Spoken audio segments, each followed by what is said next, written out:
Great. Allie, are we good to go?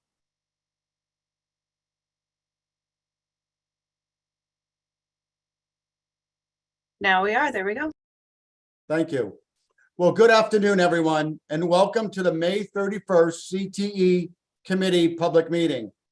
My name is Mike DiGiacomo, and before we get started, I just wanted to take the opportunity to thank the CTE Committee members and all of the dedicated partners who have come together in such a short period of time to lay the foundation for this really important work ahead of us. And with that, I would now like to turn it over to our committee chair, Myra Norton. Myra? Thank you, Mike. Good afternoon, everyone. Today's meeting is going to be a lot of updates. We got a lot of updates that we want to walk through. So we're going to hear updates on career counseling. We're going to hear about updates from the legislative session that recently ended in April. We're going to hear some updates on our implementation plan, and then a variety of other pieces, work that's been in progress since our last meeting, and kind of where we're headed over the next couple of months. So lots of great content for the meeting today. Appreciate everyone who is listening in. I'd first like to start by introducing a new member of the committee. We're really glad to have Dr. Rai here with us, who is Secretary of Higher Education. And Dr. Rai, I'd love for you to share a few words about yourself and your role and your excitement for the work we're doing here. Thank you, everyone. Thank you, Myra. Thank you, Mike. I'm really delighted to be here today.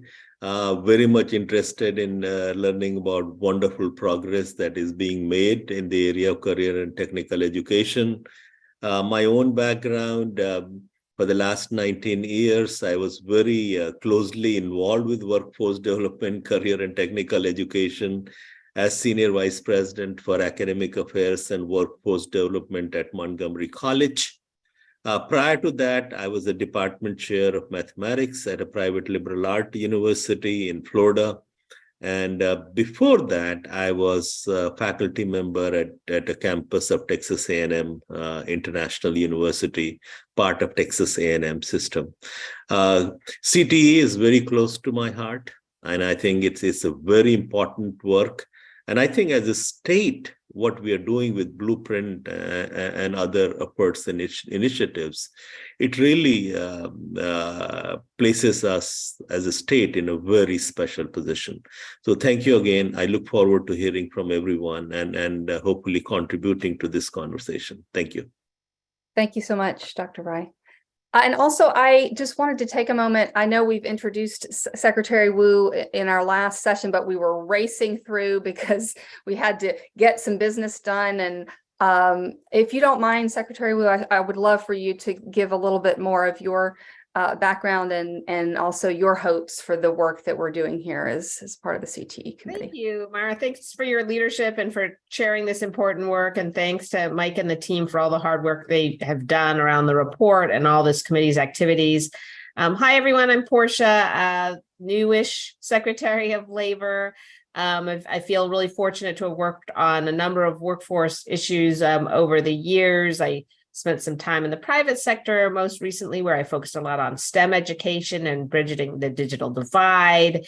And before that, I was in federal government, where I actually oversaw the Employment and Training Administration at the Federal Department of Labor. So I was able to work on workforce from the very high level. Now I feel privileged to be with my colleagues here at the state to where the rubber really hits the road, although I know Kirk and some of the locals would say, well, it's the local areas where that happens. But working with our local partners to make this ambitious vision that's set out in the blueprint a reality. And I was chatting with Myra earlier today, and we were saying, well, it's sort of like summiting Mount Everest, right? We have to have, we need a lot of technical gear to get us going. We have to have really strong planning and thinking about what if, but also we have to have, and this was Myra, our chair's view, and I heartily endorse this, we have to have vision, right? We have to believe and we have to want to reach that goal. And that is why we are here today and why these meetings are so important. And so I just want to applaud the hard work that I know has gone into getting us this far, and encourage everyone to keep on keeping on, because there's a long road ahead, but I know we'll do great things as we make this attempt. So thank you, everyone. Thanks for having me. Thank you so much, Secretary Wu. Okay, Molly, if you don't mind, would you do roll call for us for the remaining members of the committee? Absolutely. So the committee members that we have present in no particular order, just looking at the boxes on my screen, we've got Myra Norton, Judy Emmel, Sharnetta Young, Secretary Wu, Michael Thomas, Secretary Rye, and Matt Holloway calling in. So that means we do have a quorum present. Fabulous. Thank you so much. Okay, so we're going to dive right in. I'd love to turn it over to Brandon and Kirk to give us updates on career counseling. Well, thank you very much, Myra, and thank you, Secretary Wu and Secretary Rye. My name is Brandon Butler. I'm the Executive Director of the Maryland Workforce Association. Very glad to join you today just to give you a quick update as to what we've been doing among the 13 local workforce areas, implementing the career counseling portions of the blueprint.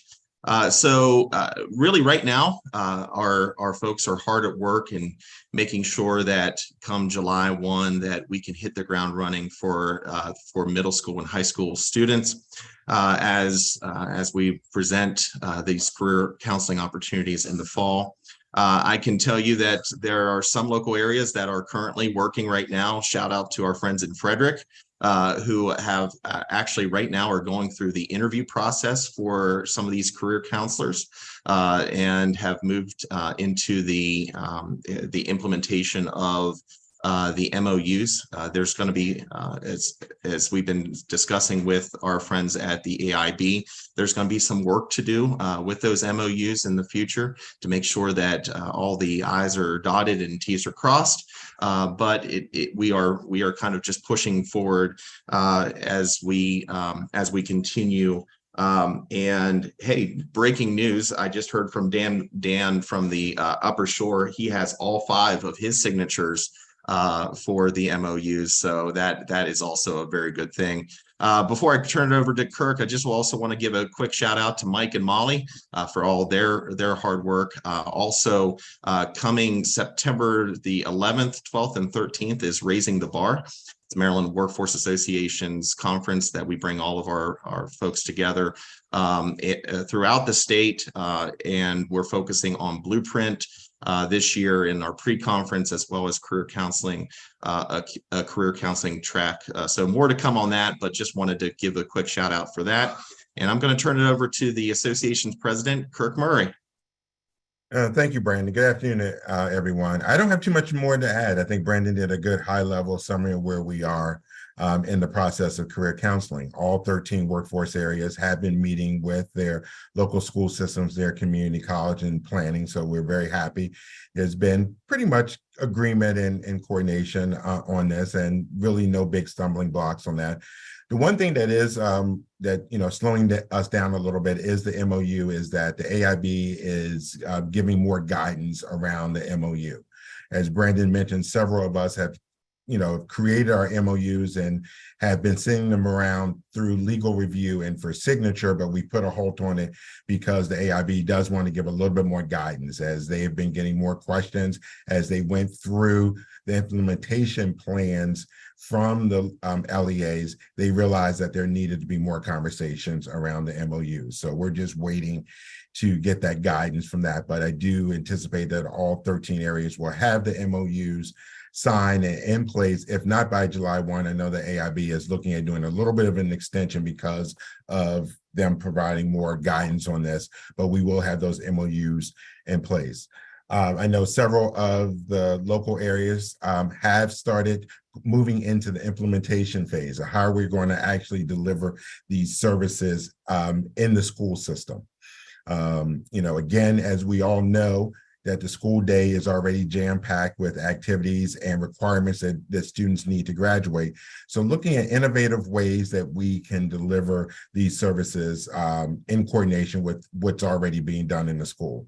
I know specifically conversations that we've had in Anne Arundel County is that we're looking at bringing in guest speakers, videos, different activities, doing field trips as a way to enhance what's already being taught in the school day and tying it to careers so that the kids can see that connection between what they're learning in the classroom and how that applies to careers.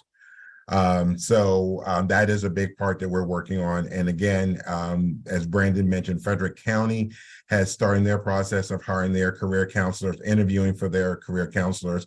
I know Anne Arundel, we have job postings out for our career counselors. We brought on our director who's going to run the program for us. I know several of the other areas also have identified directors. So, I mean, all in all, we're on track to implement this. One of the things that is very important for MWA is to be able to have benchmarks that we can really show the success of this program. So we're looking at having conversations with a third-party evaluator like Beacon or someone like that to help us come up with ways that we can really track and show the effectiveness and efficiency of career counseling and this money going to the local workforce boards. So at the end of the 3 years, when this committee has to reevaluate, they have some good data to use to evaluate the effectiveness of the career counseling being done by the local workforce boards. So I will stop there and be happy to answer any questions that you guys may have.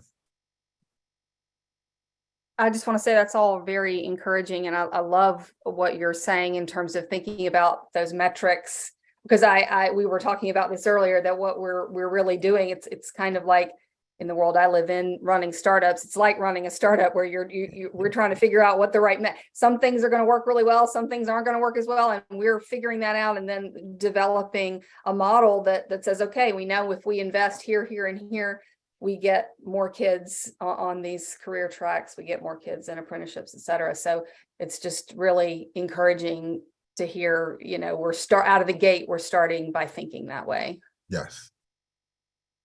Any questions from any members of the committee? Okay, well, thank you both very much for the update, and please reach out if you need our support moving any of these things forward. Thank you.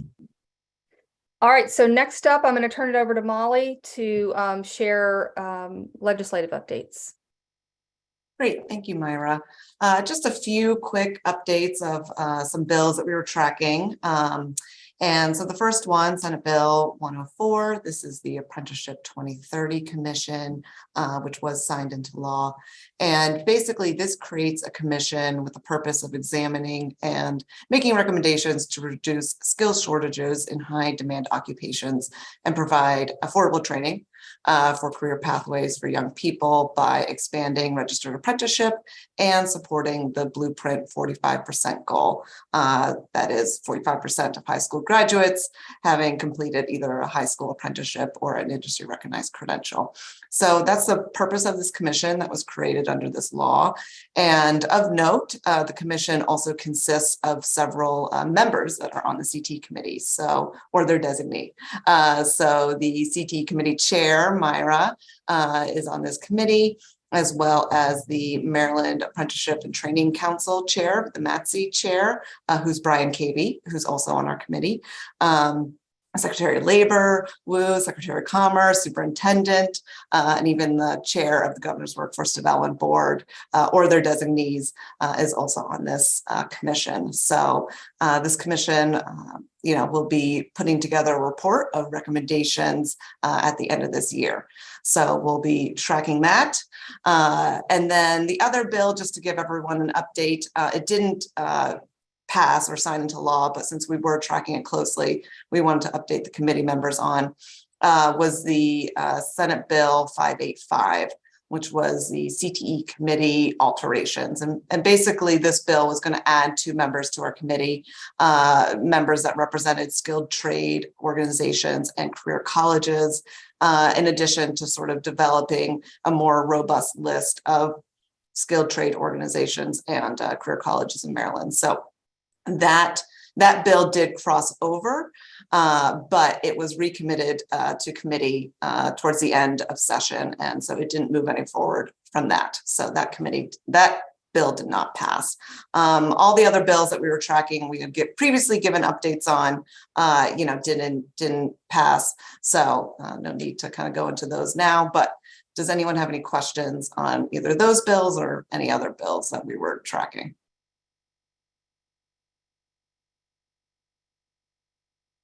All right, I don't think I see any. So I'll move on to the next set of updates. So regarding the implementation plan, so as you all know, the CTE committee, as well as all the local school districts and other state agencies, submitted their initial implementation plans on March 15th.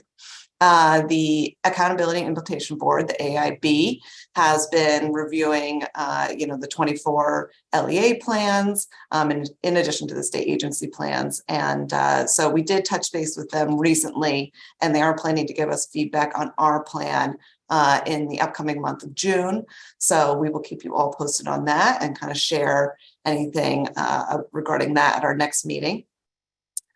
With respect to the LEA, the local school district plans, the AIB did ask us to review the CTE sections of the local school district plans.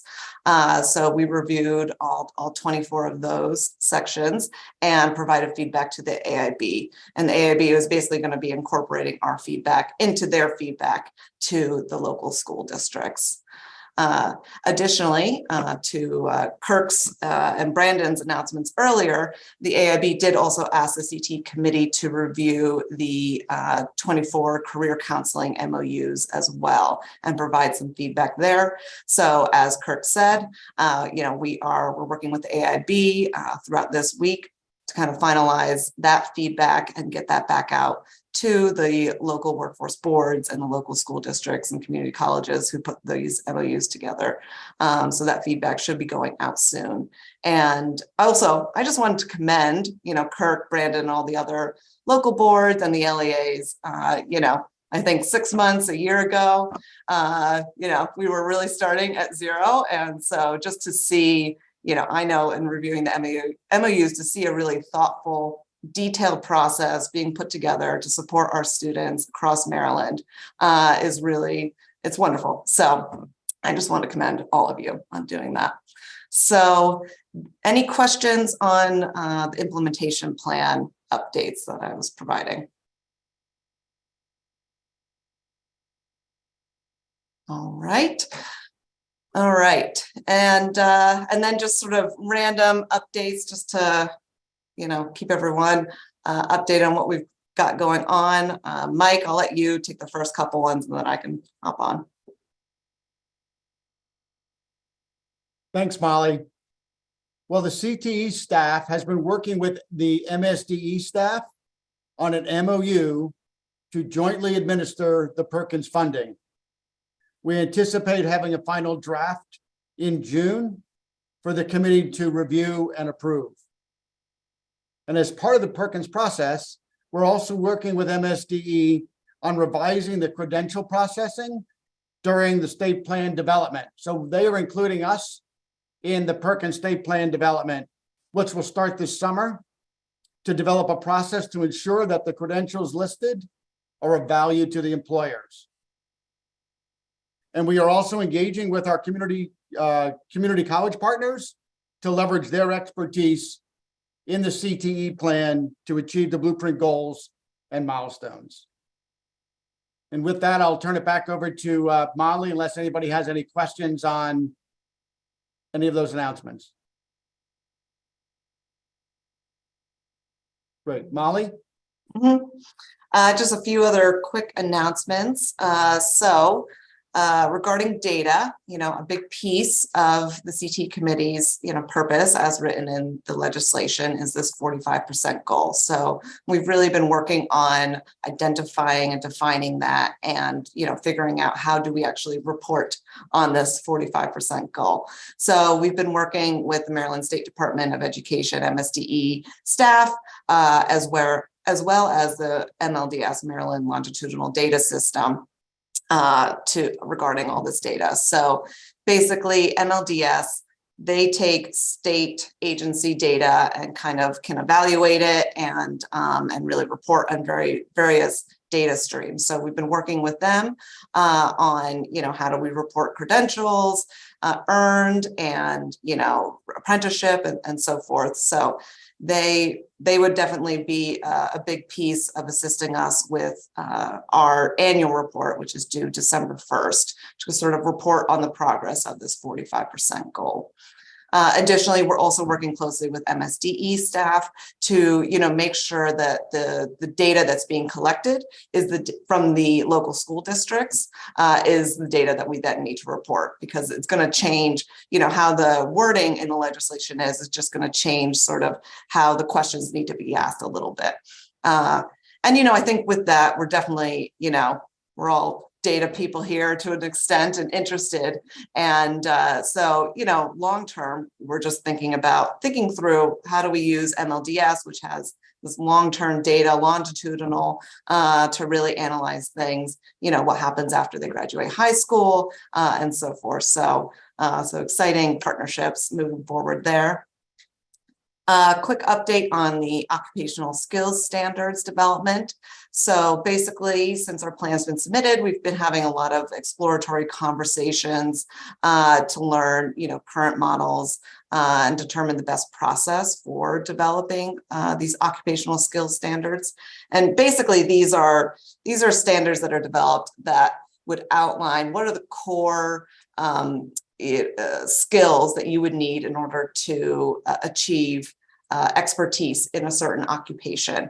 And it would kind of provide a lot of guidance to, whether it's a student, a CTE instructor developing the curriculum, but also apprenticeship sponsors, employers, and so forth on what skills do we want to make sure our apprentice is learning. And so as we're sort of developing what that process will look like, how we actually develop these skills standards, will kind of drive the conversation of, who should be appointed to the CTE Skills Standards Advisory Committee, just to ensure that the right people are at the table to make this process move forward. So we've been meeting, with Judy as the chair of the CTE Skills Standards Advisory Committee and so forth, and other stakeholders to kind of figure out the best process for moving forward on that. And then only just quick couple announcements on the apprenticeship side. Excited to announce Department of Labor and MSDE recently shared that the youth apprenticeship programming is in 24 of the 24 school districts. So I think over the last year, they were maybe at 22 out of 24. So the last two school districts have signed on. So that's terrific. And also just wanted to share that we have spoken with our youth apprentice, Dantes, and invited him to continue on with his employment with us throughout the summer. He has completed his 450 hours in his official youth apprenticeship and will be graduating soon. But he is going to continue working on with us, kind of on a project basis over the summer. So we're excited about that. And then I also just wanted to kind of open it up to committee members. We had recently kind of sent out a survey to members just to kind of get a gauge on certain things. But one thing was, what you want to learn more about potentially at presentations or at our meetings. And the number one topic was to learn more about apprenticeships. So didn't know if anyone here had anything specifically that they wanted to give insight on regarding what you wanted to learn about apprenticeship.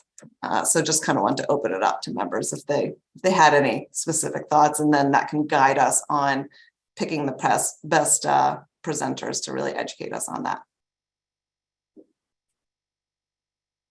I wonder, I don't know if this is feasible, but I wonder if having someone who went through an apprenticeship and then is now employed, post, like someone who's been through that experience and can maybe put some of the human element on, this is what this can look like. This is the thing we're trying to scale. This is how it translates from high school to employment, what that track looks like. And even it could, I think we've been very clear that apprenticeships do not have to preclude going to college either, right?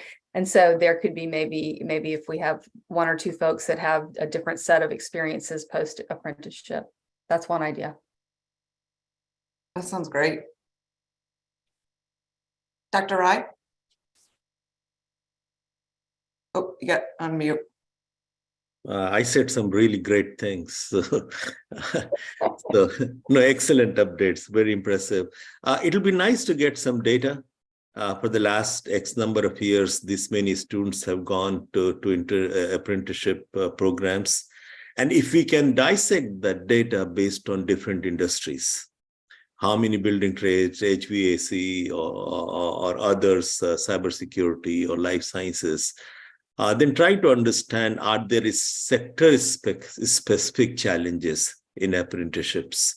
And if we can do anything to remove barriers there. The last thing I'll say that, once a student go and work as an apprentice, how can we give credit for prior learning? The work, suppose somebody's working in biomanufacturing area for 1 year. How many college credits they can get for that kind of work? This is where bringing higher education and business and industry could be very valuable. So these students could also be on a path to a post-secondary credentials. So these are some of my thoughts, and look forward to hearing more on them in later meetings. Thank you. Secretary Wu. Building on the question that Secretary Rai raised and the points that Molly made, I think that data is important. And something I'm hearing from some of our local education partners is, we want to have a better sense, especially as youth apprenticeship grows, and we're really trying to build it out, meet the goals of the blueprint, is sort of what happens to graduating seniors afterwards, and what is our ability to really track that. And I do think that that transition point, it is hard for us to figure out exactly what data we're going to get, and how much is that industry specific employment, as well as wages, as well as some other things, or how are we making sure we have the best picture. So I think as we continue to go forward in this work, also hearing from some of our stakeholders out there about what ability they have to collect it or not, because at least what I'm hearing anecdotally is a lot of people say, well, we asked the students, we put out a survey, the career guidance counselors have some sense, but that's, as we get to much larger numbers, hopefully that'll be more difficult to do that by hand. So thinking about what systems we can have in place. I know that's not about apprenticeship per se, but it is about leveraging the data and systems or what other steps do we need to take to make sure we're getting a fuller picture, and that can help parents and educators and kids make better decisions too, as well as school districts seeing the return on investment. So. That's great. And I've heard the same, I think the committee's heard the same challenges and that's always with data. What can you get? How do you define it? What, how comprehensive is it? Great. So one thing I think could be helpful is really recognizing who's best in class across some of the other states within the union, and just really understanding what are they doing. This goes back to Secretary Wu's point, like when we define best in class, what does that look like? And how do we move our way towards that direction? And sometimes we'll pick up elements and sometimes we won't, but I think understanding who currently is best in class and what they're doing would be helpful. That's a great point, Sharna.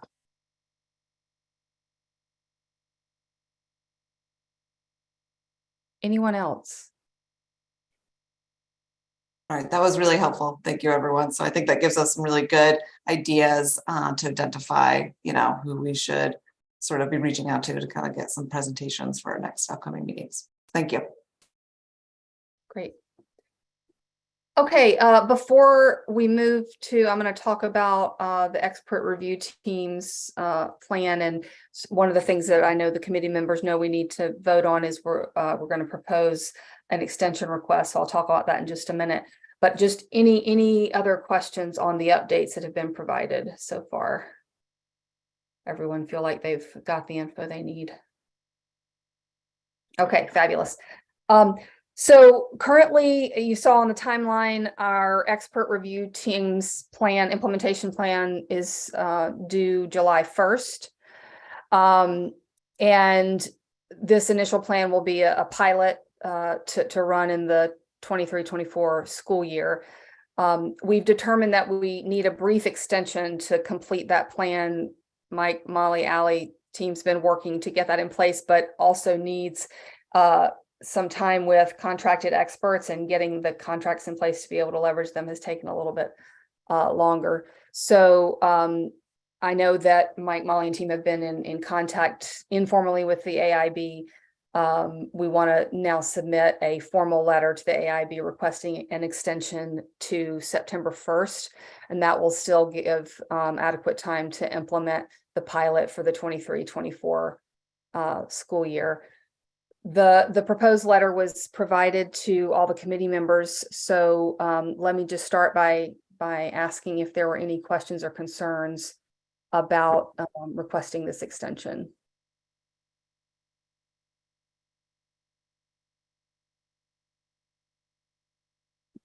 Okay. Can I have a motion then to approve this letter and the submission of it to the AIB formally? Thank you, Secretary Wu. May I have a second? Second. Thank you. Thank you. All in favor signify by saying aye. Aye. Aye. Any opposed? Okay, thank you.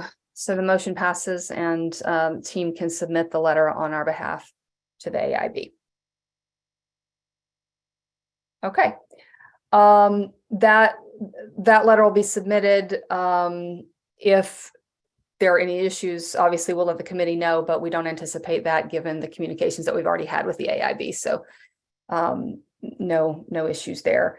And then we'll likely need to schedule a meeting at the end of August just for the committee. We'll get the proposed plan out, draft plan out for folks to review ahead of a meeting, but we'll need to meet late August to formally approve that plan before we submit it. So stay tuned there. Right now, these are the remaining meetings in 2023 that are currently scheduled. So we've got one June 28th. As I just mentioned, we'll probably need to schedule another one end of August to ensure that we can submit the plan there on time for September 1st. Then we've got in September 27th, October 25th, and November 29th.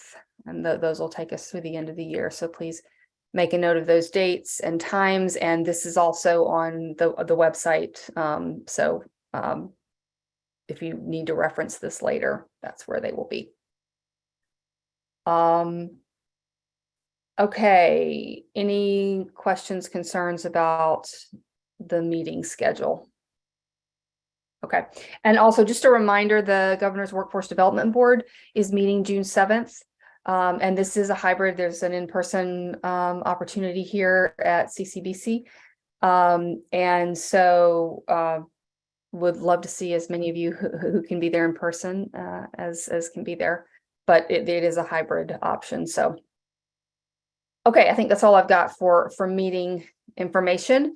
The last piece that we wanted to talk about was just really ensuring that we are encouraging public comment and feedback. So we've been talking about what are the best ways to do that. We've encouraged folks to submit questions and comments to us via email. We've now done a couple of new things here. So one, we have created a link for public comment. You can see the link here. You can also find this on the website, in the CTE Committee website. And anyone is welcome to submit any questions, concerns, thoughts, ideas. We are then, we've already created an FAQ document that will be posted on the committee website following this meeting. So anyone can go and view that, where we'll collect all of the questions that have been posed with the answers, so that, you know, you can go and view those at your leisure. Also, if questions and comments that are entered in the YouTube in the live stream may or may not be answered live during the meeting, depending on the logistical constraints. Can we get the questions in time, et cetera? But if they are not answered live in the meeting, they will be answered immediately following. So Mike, Molly, and team will reach out to for any questions that are submitted, and then we will incorporate those responses in the public facing document so that everyone is seeing all the questions that have been submitted. Molly, I don't know if you'd like to read through the questions we've received so far, just to give folks a feel for what we've heard already. And again, what Molly's about to walk through, this will be posted on the website following this meeting, and this will be a running live document that will be updated as we receive new comments and questions. Great, thank you, Myra. So in advance of this meeting, we received a couple questions, and they're kind of all around this 45% goal. So I'm going to go through 3 of those questions now and some answers. And then, as Myra said, we will be posting this FAQ to the website, so you can see a more, fully and complete answer. So the first question was, in regards to 45% of all graduating students receiving an industry recognized credential or completing an apprenticeship, do the students have to be enrolled in a CTE pathway or in a CTE course? And so the answer for that is that the 45% goal applies to all high school graduates. So that's regardless of their CTE enrollment. So it's open to all high school students. Next question is the CTE committee planning to change the industry recognized credentials that count towards the 45% goal from what MSDE has prescribed as counting towards meeting the Perkins goal? If so, when will those changes be released? So the CTE committee, as we kind of talked about earlier, is working closely with MSDE on this Perkins MOU. And with that, we will be, working closely with MSDE on the Perkins state plan development. And so this will include updating the list of approved credentials, as well as a process for reviewing credentials and so forth. And just to ensure that the blueprint and Perkins, requirements are the expectations are the same. So this work will start in the summer, this upcoming summer of 2023, during the development of the Perkins state plan. And then the last question is, who should pay for a student to take the credential examination? And, you'll see in the FAQ, it'll give you a link to the AIB's implementation plan. But to quote the AIB's plan and the blueprint legislation, it makes it pretty clear that each high school should offer a post-college and career readiness pathway to all CCR students in grades 11 and 12 to earn early college credits and career and CTE credentials at no cost to the student or the student's parents, including the cost of any fees, starting in fiscal year 24. So that is Pillar 3, Task 3.3.2. And again, we'll have a link to the AIB's plan and the FAQ, but this makes it pretty clear that blueprint funds should be used to cover the cost of a credential exam. So that takes us through the 3 questions we got in advance of this meeting. And again, you can go to our website, QR code, or this bit.ly link to submit any comments or questions to the committee, and we'll either be adding them to the FAQ or responding directly to the submission. Great. Thank you, Molly. Any questions or comments about how we're handling public feedback here. Okay. Any other announcements from any committee members or anything we need to discuss as a group here today?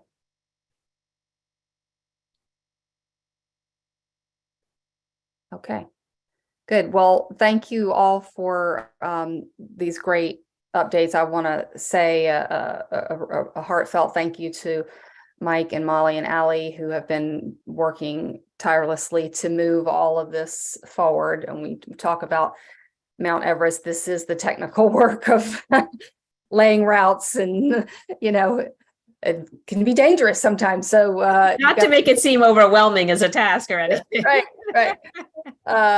I think it's inspiring. That's how we should Okay, look at it, okay. right. So just you guys have done incredible work and continue to do incredible work, and so thank you for that. If there are no other issues we need to discuss, then I would ask for a motion to adjourn. So moved. May I have a second? Thank you. All in favor? Aye. Any opposed? Okay, we are officially adjourned. Thank you so much. We'll see you next month, and look out for information from us as we move these things forward. Thank you all. Bye-bye.